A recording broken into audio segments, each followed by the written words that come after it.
ऋषिका तन्नू, युवराज ऋषिका तन्नू,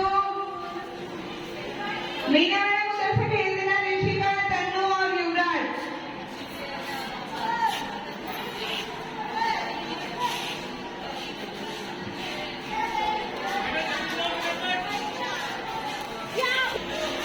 युवराज बेटा, युवराज को मिलाते ना,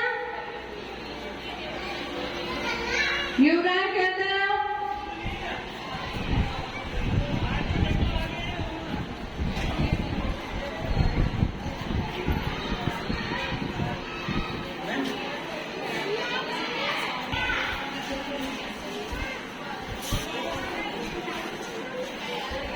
बिल्कुल